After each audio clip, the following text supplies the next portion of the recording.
রাতটা ছিল অদ্ভুত নিস্তব্ধ। সমুদ্রের বুক চিরে এগিয়ে চলেছে এসএস ব্লু পার্ল নামের বিশাল পণ্যবাহী জাহাজটা। কোথাও কোনো আলো নেই, শুধু চারপাশে ঘন কালো জল আর মাঝে মাঝে দূরের বজ্রের আলো। জাহাজের ডেকে দাঁড়িয়ে রুদ্র সমুদ্রের দিকে তাকিয়েছিল। সেই জাহাজের টেকনিক্যাল অফিসার। এটা তার পঞ্চম যাত্রা, কিন্তু এই যাত্রাটা শুরু থেকেই কেমন যেন অস্বাভাবিক লাগছিল।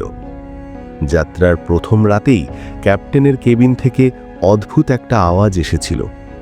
মনে হচ্ছিল কেউ যেন নিচতলার ইঞ্জিন রুমে ধীরে ধীরে হাঁটছে, কিন্তু তখন তো সবাই ঘুমিয়েছিল। রুদ্র ভেবেছিল হয়তো কোনো ইঁদুর বা যান্ত্রিক শব্দ, কিন্তু পরের দিন সকালে জানা গেল জাহাজের পুরনো মেকানিক আসিম হঠাৎ নিখোঁজ। সবাই খুঁজে দেখল জাহাজের কোনো দরজা খোলা নেই, কোনো লাইফ বোটও অনুপস্থিত নয়। তাহলে লোকটা গেল কোথায়? সমুদ্রের মাঝখানে কেউ অদৃশ্য হয়ে যেতে পারে? ক্যাপ্টেন রায়ের মুখ গম্ভীর হয়ে গেল। তিনি সবাইকে শান্ত থাকতে বললেন, আমরা সমুদ্রে আছি, ভয় পেও না, হয়তো লোকটা কোথাও ঘুমিয়ে আছে। কিন্তু রুদ্রের মন মানছিল না। আসিম ছিল তার বন্ধু, আর সে জানত আসিম এমনভাবে কখনো গা ঢাকা দেবে না। রাত বাড়ার সঙ্গে সঙ্গে জাহাজের বাতাসে একটা অদ্ভুত ঠান্ডা গন্ধ ভাসছিল, লবণ আর মোর্চের মতো। যখন রুদ্র ডেকে টহল দিচ্ছিল, হঠাৎ শুনল, রুদ্র ফিরে যা। ফিসফিস করে কেউ যেন কানে বলল। সে ঘুরে দাঁড়ালো। কেউ নেই, শুধু বাতাস আর দূরের ঢেউয়ের শব্দ। রুদ্র কাঁধ ঝাঁকিয়ে নিচে নামল, কিন্তু তার বুকের ভেতর তখনও অদ্ভুত ভয়ে জমেছিল। সেই রাতে ঠিক 2:17 জাহাজের পাওয়ার বন্ধ হয়ে গেল। সব আলো নিভে গেল, ইঞ্জিন থেমে গেল।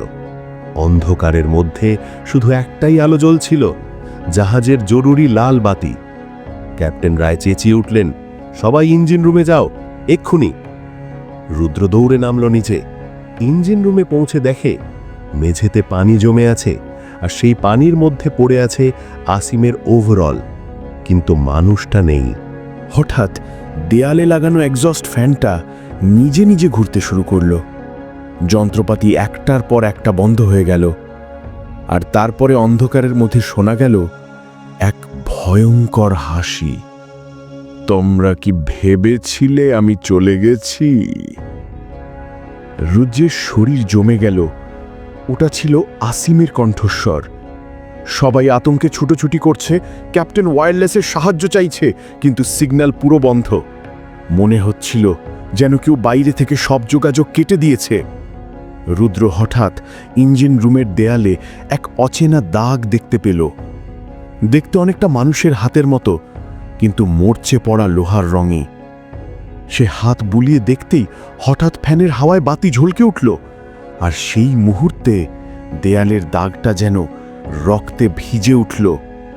রুদ্র আতঙ্কে পিছিয়ে গেল। সে দৌড়ে উপরে উঠল, কিন্তু উপরে গিয়েই দেখল জাহাজের সব ক্রু সদস্য নিখোঁজ। শুধু ক্যাপ্টেন রায় ডেকে দাঁড়িয়ে আছেন, মুখে ফ্যাকাশে হাসি। তুমি কি ভয় পেয়েছ রুদ্র? ক্যাপ্টেনের কণ্ঠে অদ্ভুত ঠান্ডা সুর। রুদ্র কিছু বলার আগেই ক্যাপ্টেন ধীরে ধীরে বললেন, 3 বছর আগে এই জাহাজেই এক দুর্ঘটনায় মারা গিয়েছিল আসিম। আমরা তার দেহ সাগরে ফেলে দিয়েছিলাম, কিন্তু সে তখনও বেঁচে ছিল। আজ সে ফিরে এসেছে তার শেষ যাত্রার প্রতিশোধ নিতে। বজ্রপাতের আলোয় রুদ্র দেখল ক্যাপ্টেনের চোখ দুটো পুরো কালো, তার মুখে লবণের দাগ, আর শরীর ভেজা যেন সাগর থেকে উঠে এসেছে। রুদ্র ভয় পিছিয়ে গেল, কিন্তু তখনই ক্যাপ্টেনের হাত তার কাঁধে পড়ল, ঠান্ডা বরফের মতো হাত। রুদ্র জ্ঞান হারিয়ে ফেলল।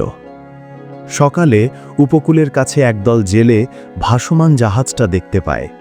সব ঠিকঠাক, শুধু একজন মানুষ অজ্ঞান অবস্থায় পড়ে আছে ডেকে, রুদ্র। ওকে হাসপাতালে নেওয়া হলো। চেতনা ফিরলে ও শুধু একটাই কথা বলেছিল, আসিম ফিরে এসেছে।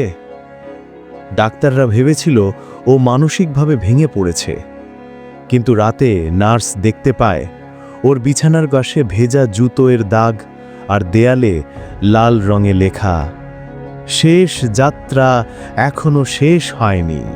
তো আজকের ভিডিওটা এই পর্যন্ত। ভালো লাগলে লাইক এবং সাবস্ক্রাইব করুন। চলো, বাই।